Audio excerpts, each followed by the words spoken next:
আসলে আমাদের দেশে একটা কথা বলে, প্রবাদ আছে এরকম যে বিপদে পড়লে কুকুরেও চার পাড়ায়, মানে চার হচ্ছে সাঁকো, যেটাকে আমরা সাঁকো বলি, মানে বাঁশের সাঁকো। তা এইরকম একটা ব্যাপার, কেন কথাটা বললাম, এই জিনিসটা কি আপনারা চিনেন? যারা চিনেন হয়তো বরিশাল অঞ্চলের মানুষজন একটু ভালো চিনবে, বরিশাল, খুলনা, অন্যান্য অঞ্চলের মানুষও চিনবে। এটাকে গ্রামীণ ভাষায় বলা হয় গাব।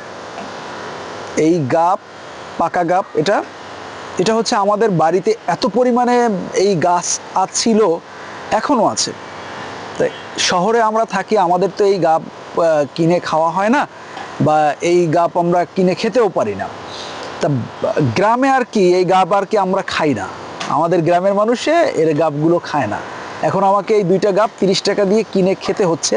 আসলে অনেক বছর হচ্ছে গাব খাচ্ছি না, সেজন্য 80 টাকা বলতে পারেন, কিন্তু আমার কাছে শখের তোলাটা হচ্ছে 30 টাকা। 30 টাকায় আমি এই গাব দুটো কিনেছি, শুধু একটা কারণে। আসলে গ্রামে যখন ছোটোবেলায় প্রচুর পরিমাণে এই গাবগুলো খেতাম, পাকলি গাবগুলো গাছ থেকে নিজে পারতাম, বা ব্যাগ ভর্তি করে গাব পারতাম। সেই স্মৃতিগুলোর কথা মনে পড়ে গিয়েছে।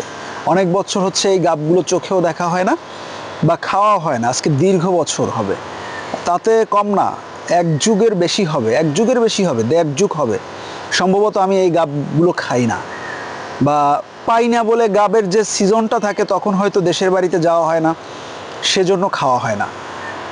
তাই শহরে আজকে দেখলাম, সেজন্য কিনলাম। অবশ্য যারা গ্রামে তারা হয়তো এগুলোকে আর কি খুব অবহেলা করি, কিন্তু আজকে আমি টাকা দিয়ে খাচ্ছি, টাকা দিয়ে খাচ্ছি।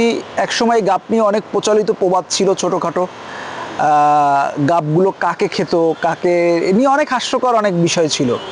আবার এই গাবের কিন্তু সবচেয়ে বড় একটা আছে, যখন এটা কাঁচা গাব থাকে তখন কিন্তু এই কাঁচা গাবগুলো আপনার কাঁচা গাবগুলো কেটে আর কি যে জালগুলো দিয়ে ঝাঁকি জাল বলে, ওই জালে কিন্তু এই গাবের কষগুলো লাগালে জাল আরও মজবুত, সুতোগুলো আর কি মজবুত হয়। তাই এই গাবগুলোর কিন্তু এমনি অন্যান্য বৈজ্ঞানিক নামটাও আমার জানা নেই, বা আমি যতটুকু জানি যে এই গাবের উপকারিতা আছে।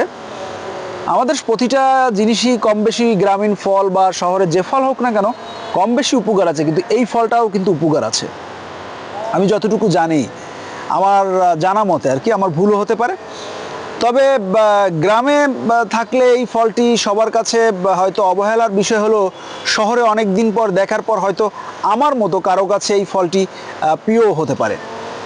তাই ভালো লাগলো, সেজন্যই শুধু এই ফলটি ক্রয় করে এনেছি, খাবো। একটা খাই, আমি আসলে অনেক দিন পর আমি চাচ্ছি যে একটা ফল আমি খাই, আর একটা ফল বাসার সবাই খাবে। এরকমভাবে আমরা এরকমভাবেই ফাটাতাম, ফাটানোর পর যে কটা গোল্লা বলতাম, এগুলোকে আমরা গোল্লা বলতাম। বিসমিল্লাহ। আসলে সত্যি কথা অনেক মিষ্টি, অনেক গাব মিষ্টি হয় না, কিন্তু এই গাবটা অনেক মিষ্টি। এটুকু খাওয়ার পর মানে এভাবে এতটুকু খেতাম, খাবার এই বিচিগুলো আমরা ফেলে দিতাম। আবার অনেকে কী করে, এই বিচিগুলো নিয়ে, ডাবের বিচিগুলো এগুলো মাটিতে ঘষে, বা পাথর উপর ঘষার পর নাকি এই বিচিটাও খায়। আমি সেটা জানি না, বা আমি কখনো খাইনি। এরপর রসগুলো খেতাম,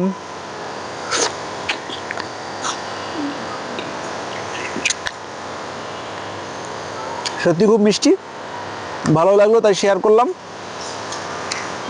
যারা গ্রামে থাকেন তারা তো সবসময় খান, আমি তো খেতে পারি না। আর শহরে না থাকেন, গ্রামে গেলে গাবগুলো খাবেন।